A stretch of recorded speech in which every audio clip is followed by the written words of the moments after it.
Então vamos lá então, pessoal. Agora voltamos para finalizar essa parte de direito tributário. Estamos numa sala diferente, por isso o pessoal de casa vai sentir a diferença, certo? Pessoal de casa, eu vou falar com o pessoal que estava lá embaixo, veio aqui para cima, e o Lohan, inclusive, veio falar comigo que eu sou muito mais bonito pessoalmente do que na televisão. Então, o dia que a gente se encontrar aí, vocês vão perceber isso, beleza? Pessoal, nós estávamos fazendo uma análise lá embaixo em relação ao Amilcar. Cadê o Amilcar? Não voltou ainda? Deve estar contando para a Thaís aquele esquema que a gente viu a respeito do porquê que ele tem que pagar IPVA. Eu lembro que eu fiz um caminho com vocês, que foi o último tópico da nossa aula, e esse caminho, ele é um caminho muito legal, muito show de bola, para a gente entender o porquê que existe o crédito tributário, certo? O nosso ponto da aula agora é fato gerador, mas eu vou trazer alguns apontamentos, rever com vocês alguns apontamentos para a gente chegar até o fato gerador. Veja bem, a Constituição Federal, ela não cria tributo algum. A Constituição Federal, por regra de competência tributária, ela simplesmente autoriza a criação de tributos. Então, a Constituição Federal autoriza, por exemplo, no nosso exemplo aqui, a Constituição Federal autoriza o Estado a... Qual que é o seu nome? João, que era o que estava faltando da turma lá de baixo. Seja bem-vindo aqui em cima, João. A Constituição Federal autoriza o Estado, por exemplo, a instituir o IPVA. Mas não cria o IPVA. Por regra de competência tributária, simplesmente autoriza a criação do IPVA.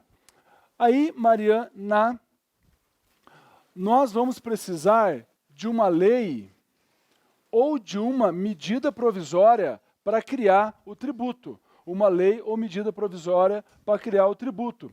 E não se esqueçam, Amilcar, também, não se esqueçam de que eu só tenho alguns casos específicos de lei complementar. E são normalmente esses casos que caem na prova. Beleza? Mas a lei vem. Agora, vamos entender o porquê que o Geraldo Ataliba, lá atrás, ele tem um livrinho, inclusive, chamado Hipótese de Incidência Tributária, que é muito legal. Por que a gente chama isso aqui de hipótese de incidência? E para alguns, o nome correto deveria ser base imponível. Por que eles chamam isso de hipótese de incidência? Thierry, a lei ou medida provisória, elas estabelecem uma hipótese. Estabelecem uma hipótese. Por exemplo, aquele que for proprietário de veículo automotor de via terrestre pagará IPVA. Aquele que for, é uma hipótese. Aquele que for proprietário de um imóvel urbano pagará IPTU. Aquele que for proprietário. Então, nós temos hipóteses. Aquele proprietário de um imóvel de cuja obra pública decorrer valorização imobiliária pagará a contribuição de melhoria. Ana Paula, quem vai pagar? Aquele que. É uma mera hipótese, que pode ou não incidir. Por isso que a gente chama de hipótese de incidência. É uma hipótese, Danilão, que pode ou não incidir. Camila. Camila, né? Não. Natália, que pode ou não incidir. Beleza, Lohan? Pode ou não incidir. Então, é uma hipótese de incidência. Para que essa hipótese de incidência efetivamente incida, a pessoa tem que praticar um fato. Mas qual fato? Aquele fato previsto em lei ou medida provisória. Porque a lei, Fabiano, dispõe que aquele que for proprietário de veículo automotor pagará o IPVA. Quem vai pagar? Aquele que for proprietário? Cíntia. Aquele que for proprietário? Então, naquele momento em que o Amilcar comprou o carro para passear com a Thaís, ele fez um fato. Qual o fato? Adquiriu a propriedade do veículo. E ao adquirir a propriedade do veículo, ele, com esse fato, gerou para ele a obrigação de pagar o tributo. Então, o fato gerador, ou para alguns, o fato imponível, que é uma tradução para alguns errada, Fato gerador veio importado da França e foi traduzido ao pé da letra e não significa o que deveria significar. Mas para nós é fato gerador. Tá? O fato gerador nada mais é do que a concretização, a materialização daquela hipótese de incidência. É a materialização, é a concretização, é a realização daquilo, Andréia, que estava abstratamente previsto na hipótese de incidência. De modo que você pode falar que a hipótese de incidência é abstrata e o fato gerador é concreto, material. Fato gerador é um fato jurígeno. Olha que nome legal aí. Fato jurígeno. Jurígeno quer dizer um fato do qual decorrem efeitos jurídicos. Qual que é o efeito jurídico? A obrigação de pagar um tributo quando se faz um fato gerador. Ok? Nós temos, agora nós estamos falando do fato gerador, só do fato gerador. Nós temos algumas espécies de fato gerador. Nós temos o fato gerador que pode ser, dentre a classificação, ele pode ser instantâneo.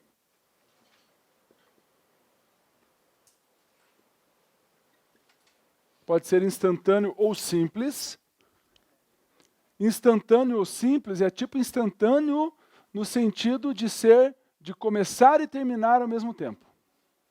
Ele começa e termina ao mesmo tempo. Ele se encerra numa operação única. Exemplo, imposto de importação.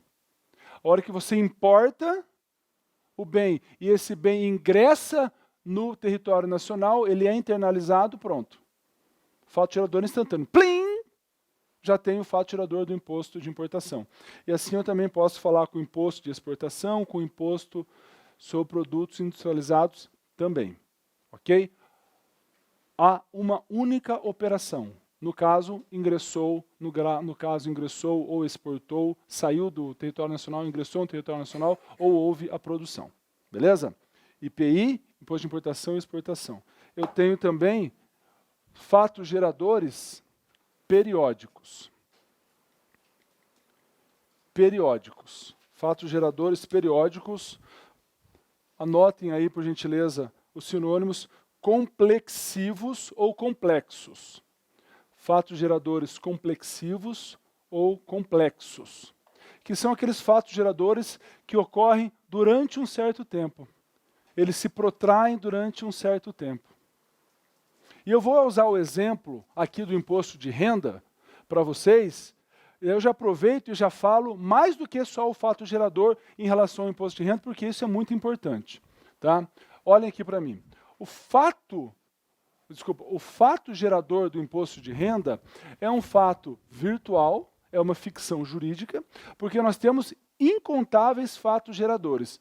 Veja, se você pegar do dia 1º de janeiro até o dia 31 de dezembro, durante todo o ano ocorrem diversos fatos geradores. A pessoa tem renda durante vários períodos daquele ano. Vocês, como procuradores municipais, vocês terão no ano 13 remunerações, contando 13º e eventualmente férias também. Vamos colocar lá 14 remunerações. Então, se você for só procurador município, né? Que nem quando os caras falam, viu, você só dá aula, né? Não, eu sou vagabundo, não faço mais nada, né? Trabalho no Justiça Federal, mas isso não quer dizer nada, né? Veja lá, você vai ter rendas durante todo o ano. Porém, o fato gerador, ele é complexo, ou complexivo, ou periódico, mas a gente coloca por uma ficção jurídica que o fato gerador do imposto de renda teria ocorrido no dia 31 de dezembro.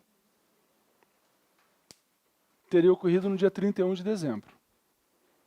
Por uma ficção jurídica, beleza? Mas não deixa de ser um exemplo de fatos geradores periódicos, complexivos ou complexos. Até aqui, beleza? Até aqui é o que eu precisava falar para vocês, mas eu vou falar um a mais agora. Sabe o que o Supremo Tribunal Federal falou? Que quando ocorrer a declaração do imposto de renda, e a gente vai ver na aula que o imposto de renda é lançado por homologação, a declaração do imposto de renda ela deve ocorrer no dia 30 de abril do ano seguinte à data do fato gerador. Olha, Lohan, que absurdo, Mogiana, que absurdo o que o Supremo falou. O Supremo falou que eu vou aplicar a lei do imposto de renda. Lembra que a gente falou ontem que aplica-se a lei à época da data do fato gerador? Então, aqui é diferente. No imposto de renda, a gente vai aplicar a legislação aplicável à época do lançamento. É uma exceção àquilo que eu falei para vocês ontem. E exceção cheira concurso. Beleza, galera? Maravilha? Terceira espécie, pode dizer, é a época do lançamento que a gente vai fazer no dia, a da declaração no dia 30 de abril. É a época da declaração. No caso a homologação vai ser posterior, mas é a data da declaração, melhor dizendo. Beleza? Pessoal, eu também tenho fatos geradores contínuos. Fatos geradores contínuos ou continuados. Contínuos ou continuados. Que é justamente o contrário, Gustavo, o contrário de fato gerador instantâneo. O fato gerador contínuo, ele também ocorre uma vez só. Aí você fala assim, então é instantâneo? Não, não é instantâneo, porque ele ocorre continuadamente, de forma duradoura. IPTU, nós não temos IPTU todo ano? Nós não temos IPVA todo ano? Nós não temos o ITR todo ano? Então, continuadamente, nós teremos fatos geradores para esses tributos. De modo que o fato gerador, pela classificação doutrinária, nesse caso, é um fato gerador contínuo ou continuado. Porque ele tem um caráter duradouro, permanente nessa hipótese.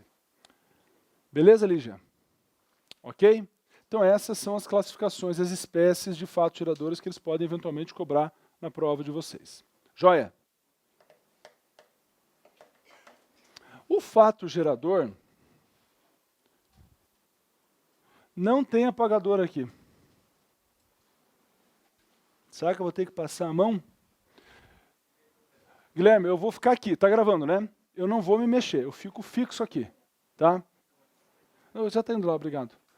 O fato gerador, quanto ao seu momento, ele pode depender de uma cláusula. Ele pode depender de uma cláusula suspensiva ou de uma cláusula resolutória. O que nós temos a respeito de uma cláusula suspensiva? Enquanto aquela condição não advier, enquanto aquela condição não se fizer presente, a gente diz que o fato gerador não ocorreu. Se o fato gerador não ocorreu, então significa que eu não posso cobrar João sobre aquele fato gerador. Então o sujeito diz assim, olha minha filha, quando você passar no concurso de procurador do município de Curitiba, eu vou te dar, em doação, eu vou te dar um carro. Então nós temos aqui o fato gerador do imposto de doação suspenso. Porque nós precisamos esperar que aquela pessoa passe no concurso. Quando ela passar no concurso, a doação se efetiva e daí o fato gerador ocorre, porque se trata de uma condição suspensiva. Beleza? Já a condição resolutiva é diferente. Na condição resolutiva, desde já eu posso considerar o fato gerador ocorrido. Porque eu digo assim, minha filha, enquanto você estiver estudando para o concurso de procurador do município de Curitiba, eu vou te dar uma mesada de 30 mil reais. Você acha que ela vai estudar ou não? Você acha que ela vai estudar ou não?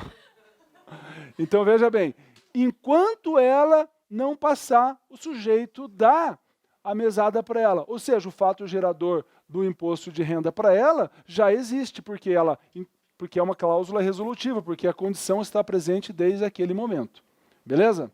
Então nós temos essas duas condições, suspensiva e também a condição resolutiva, nesse sentido de consequências do fato gerador. Beleza? A suspensiva, o fato gerador, ainda não ocorre, espera aquele evento futuro incerto, aquela condição futura incerta, já a condição resolutiva ela é implementada desde já. Se ela é implementada desde já, eu posso desde já considerar o fato gerador ocorrido com os seus efeitos jurídicos tributários também. Beleza, Leozão? Maravilha? Agora vamos para o próximo tópico. E o nosso próximo tópico agora é o tópico que a gente vai ficar até o final do dia com ele. Então, quando eu falo para vocês de obrigação tributária, você pode falar assim, ah, que maravilha, a obrigação tributária está lá no 113 do CTN. E é muito simples, né? De fato, a obrigação tributária é muito simples, está lá no 113 do CTN. Só que os desdobramentos dessa obrigação tributária, o que essa obrigação tributária traz junto consigo, é assim, gigantesco.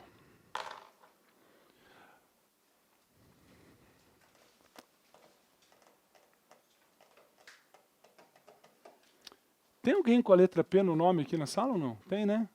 Não tem? P de Paulo, Pedro, Paula, Priscila. E tem a Ana, de Ana Paula. Joia, é o que eu preciso. É o que eu preciso. Macetinho agora. Fabiano, você não vai mostrar isso para ninguém, beleza? Não vai mostrar isso para ninguém porque é ridículo isso aqui. Mas te dá um gás na hora da prova. Eu tenho duas espécies de obrigações tributárias. Eu tenho a obrigação tributária principal e eu tenho a obrigação tributária acessória. Obrigação tributária principal, obrigação tributária acessória. Priscila, olha aqui para mim. P de principal, certo? Certo? P de principal, P de pagar. Ou seja, tudo o que você paga em direito tributário é obrigação tributária principal. Tudo o que você paga em direito tributário é obrigação tributária principal. Mas o que a gente paga em direito tributário? Muito bem, pagamos tributos. Pagamos tributos. E o que mais nós pagamos em direito tributário? Alguém falou aí? Multa. E essa multa para nós aqui, tecnicamente, a gente chama de penalidade. Então eu pago tributos e penalidades, ou seja, tudo o que eu, Ana Paula, pagar aqui é considerado crédito tributário. Beleza? Maravilha? Já, Ana Paula, quando eu olho aqui o A de Ana, eu vou lembrar de A de Ana, de A de acessório e A de atitude. A de atitude. E quais são as atitudes que eu tenho em direito? Obrigações que podem ser de fazer ou de não fazer. De fazer ou de não fazer. Joia.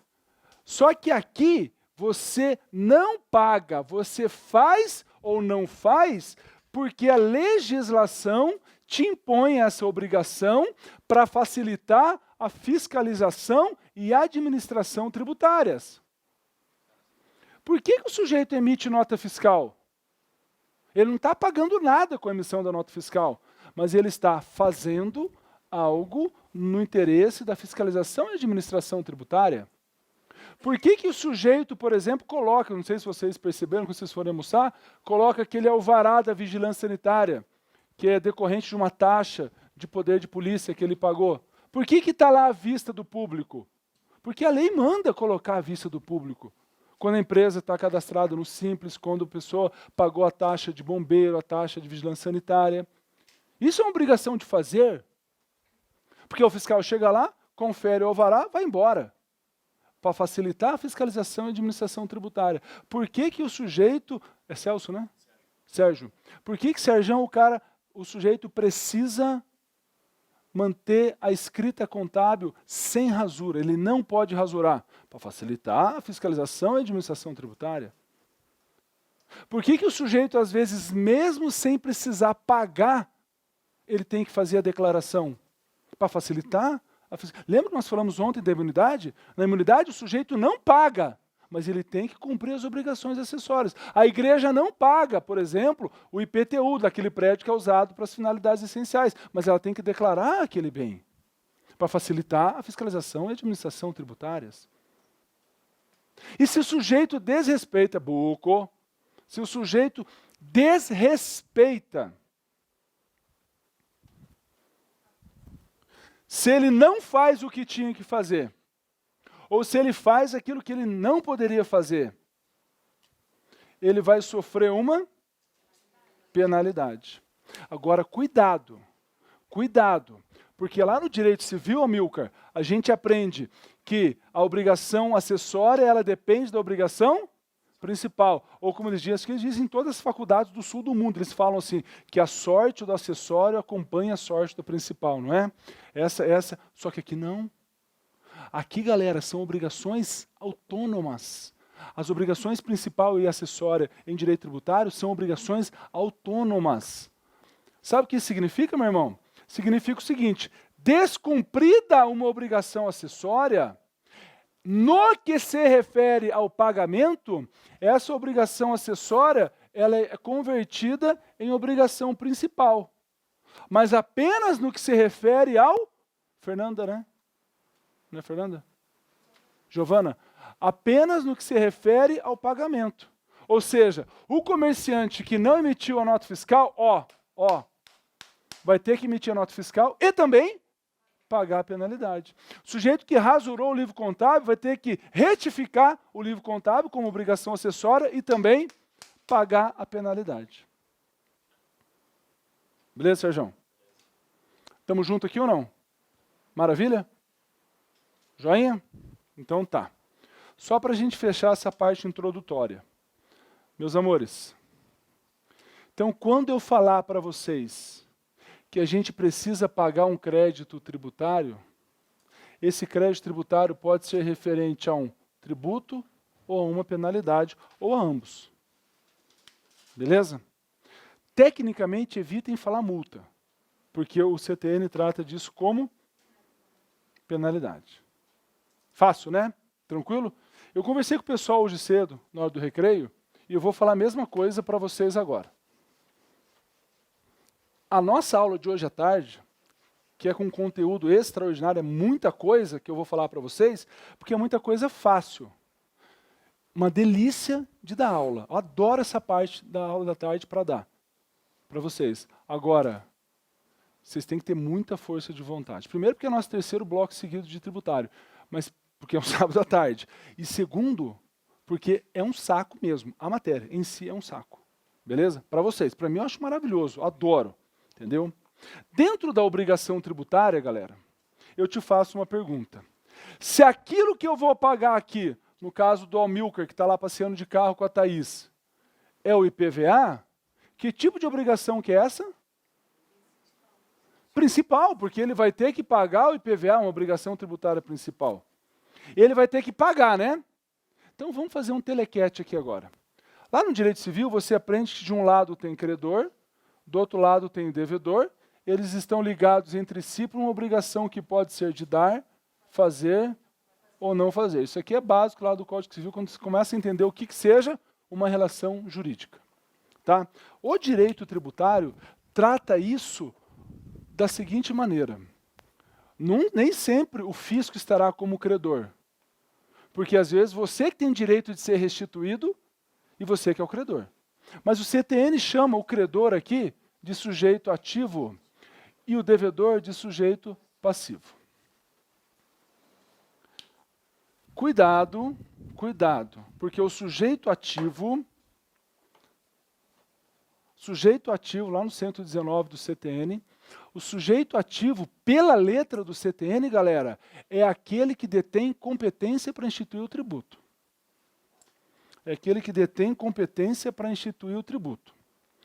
E quem que tem competência para instituir tributo hoje é quem pode legislar. E quem pode legislar? União, Estados, Distrito Federal e municípios. Danilão, podemos abraçar esse artigo 119 do CTN? Não. Desse jeito, não. Nós temos que fazer o que a doutrina faz. A doutrina fala o seguinte, viu? Quando o CTN fala que sujeito ativo é quem detém competência tributária, o CTN está querendo se referir ao sujeito ativo direto. E em direito tudo tem o certo e o contrário, né? O contrário de direto, indireto.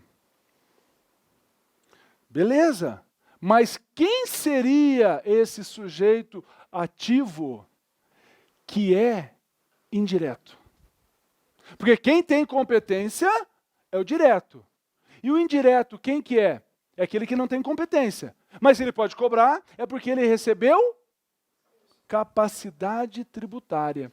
Então, o sujeito que recebeu capacidade tributária, esse sujeito, meus amores, esse sujeito, ele é sujeito ativo indireto. Lembra que eu falei para vocês que, por exemplo, uma autarquia, o IBAMA, não tem competência para instituir taxas ambientais, mas a União institui em seu favor e diz para ela assim, para ele, IBAMA, a partir de agora você cuida, você administra, você tutela e você cobra de quem não pagar. Esse cobra de quem não pagar é a capacidade tributária, colocando o IBAMA como sujeito ativo indireto. Ok? Lá no direito civil, Lia, lá no direito civil, eu tenho a possibilidade de ter solidariedade ativa. Eu posso ter vários credores. Direito tributário, isso é impossível. Impossível no nosso atual direito tributário eu ter uma solidariedade ativa.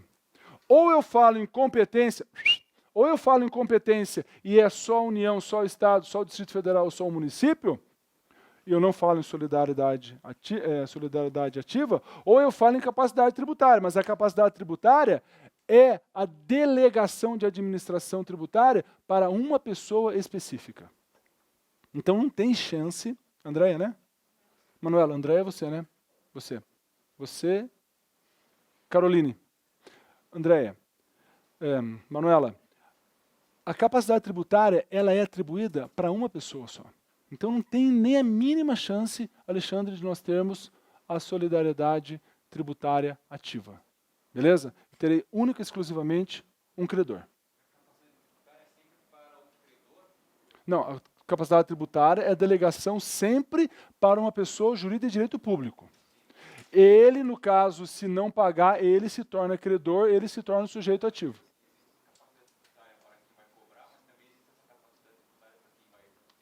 Sim, a capacidade tributária ativa e a capacidade tributária passiva. Joia, nós vamos falar daqui a pouco ali. Beleza?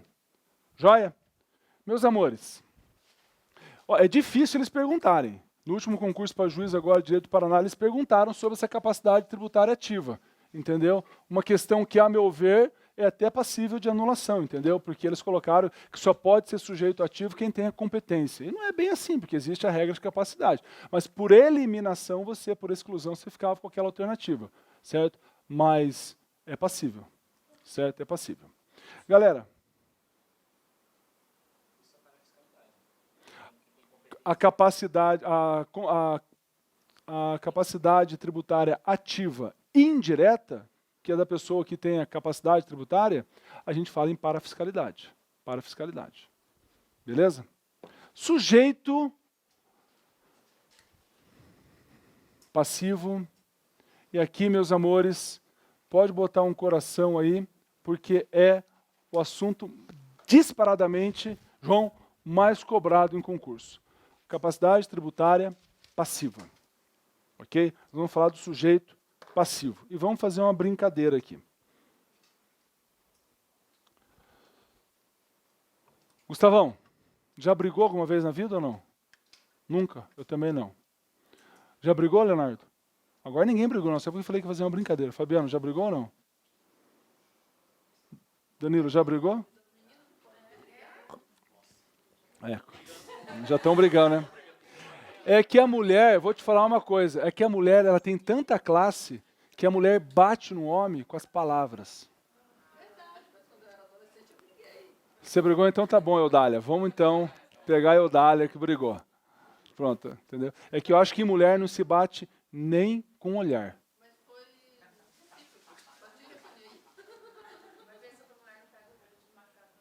A minha mulher não bate com o rolo de macarrão na minha cabeça porque eu sou louco de obediente. Entendeu? Você é namorado do Lohan, né? Ele é obediente ou não?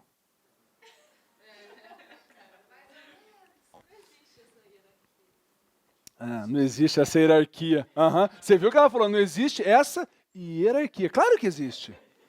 E o homem que é inteligente obedece a mulher, galera. Isso eu vou falar para vocês. Compra o teu sossego e faça o que ela manda, porque se um dia você for fazer do teu jeito, no final você está fazendo do jeito que ela queria que você fizesse. Entendeu?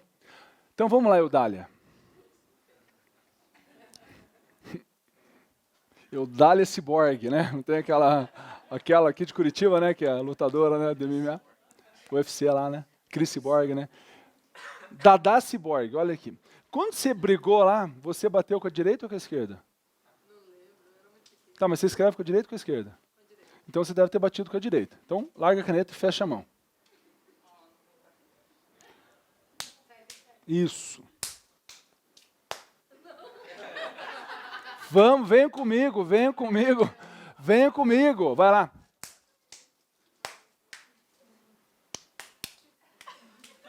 Sabe tudo de sujeito passivo em direito tributário, galera. Ou seja, esse cara aqui, o cara que faz o fato gerador, que tem relação pessoal e direta com o fato gerador, que bate no fato gerador, que faz o fato gerador, esse sujeito se chama contribuinte. Você é o dono do carro, você fez o fato gerador do IPVA, você é o contribuinte. Você teve a renda como procurador jurídico do município de Curitiba, você fez o fato gerador do imposto de renda, você é o contribuinte porque você fez o fato gerador. Você fez o fato gerador, você é o contribuinte. Por outro lado, aquele sujeito que mesmo sem ter feito o fato gerador, tem que pagar, esse sujeito é o responsável tributário. Ele não fez o fato gerador e mesmo assim ele tem que pagar o tributo.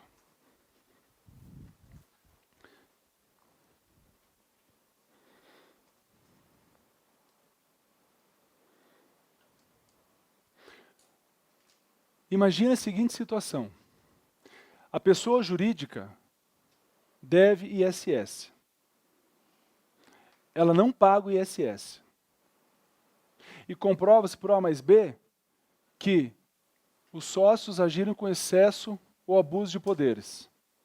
Eles vão ser responsabilizados pelo ISS. Na qualidade de contribuinte? Não, porque quem fez o fato gerador foi a pessoa jurídica. Ela que fez o fato gerador, ela que tem relação pessoal direta com o fato gerador. Agora, Jonathan, né? Agora, o sujeito sócio, mesmo sem ter feito o fato gerador, vai ter que pagar pelo ISS. Beleza?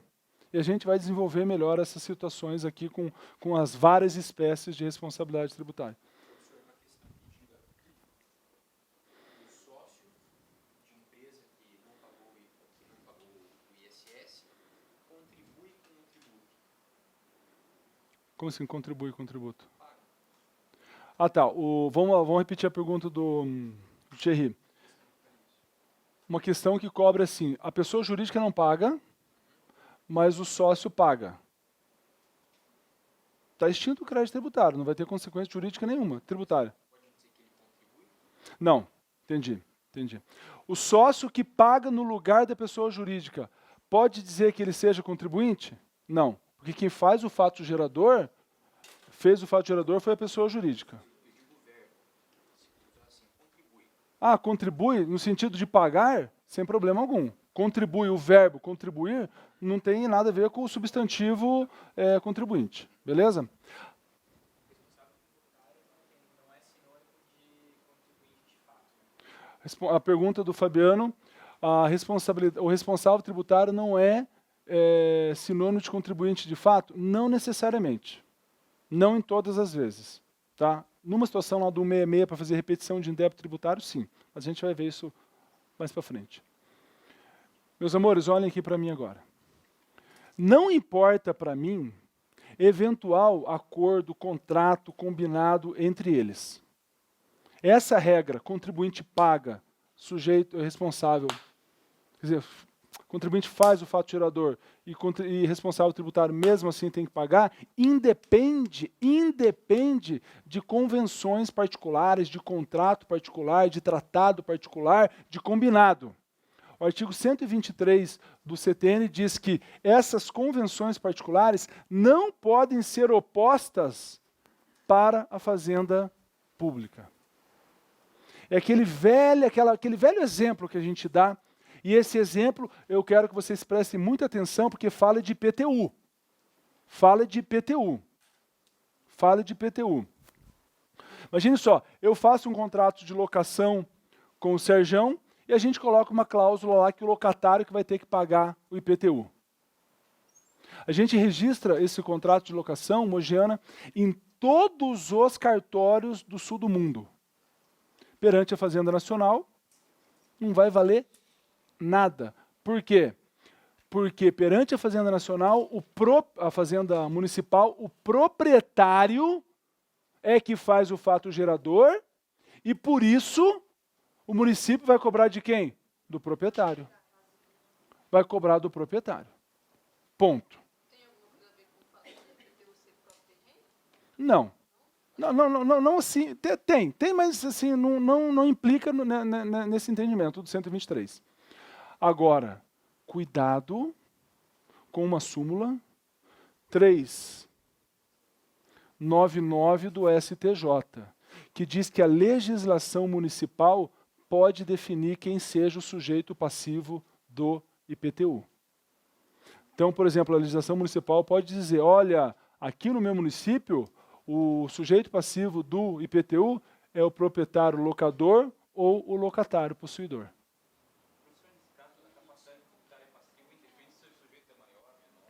Já vamos chegar lá. Não vou nem repetir a pergunta dele, que nós vamos chegar lá. A legislação municipal pode definir qual é o sujeito passivo do IPTU. Súmula 399 do STJ. E por conclusão dessa súmula, nós podemos afirmar que a legislação municipal pode eventualmente colocar o locatário como sujeito passivo do IPTU. Beleza, galera?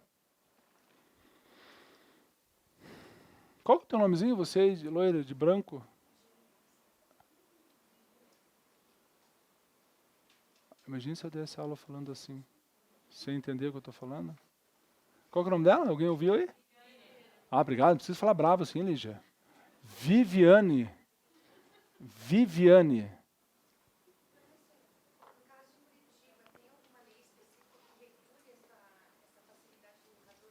É porque é proprietário, possuidor ou que tem o domínio útil. É a lei do IPTU, a nossa lei do IPTU. Vamos dizer assim, que o IPTU é tratado junto com os demais tributos municipais numa lei só. Então, entre aspas, a gente pode chamar Código Tributário Municipal. Eles chamam, né, Código Tributário Municipal. Mas não é Código Tributário porque trata só disso. Tá? Não trata de outros aspectos. Meus amores, crava a tua chuteira nesse tópico aqui agora. Responsável tributário. E agora, Manuela e Lohan, que nós já sabemos quem que é esse cara aqui, vamos debulhá-lo. Sabe por quê, Viviane? Porque despenca em concurso. Despenca em concurso. Dificilmente eles vão perguntar para vocês a respeito do contribuinte. Eles vão focar mais em cima do responsável tributário, porque o CTN detalha a situação do responsável tributário. Beleza? Então, nós sabemos de cara, Lohan, que esse responsável tributário, quem que é o responsável tributário? É um terceiro que não fez o fato gerador. E esse terceiro pode ser colocado naquele contexto de responsabilidade, mesmo depois da ocorrência do fato gerador. Então, ele pode ser colocado a qualquer momento naquele contexto de ter que pagar o tributo. Sabe por quê? Porque a obrigação dele, a responsabilidade dele decorre de lei. Então não importa se essa responsabilidade veio antes ou veio depois. Primeiro ponto. Segundo ponto. O nosso CTN, ele trata dessa responsabilidade em duas situações.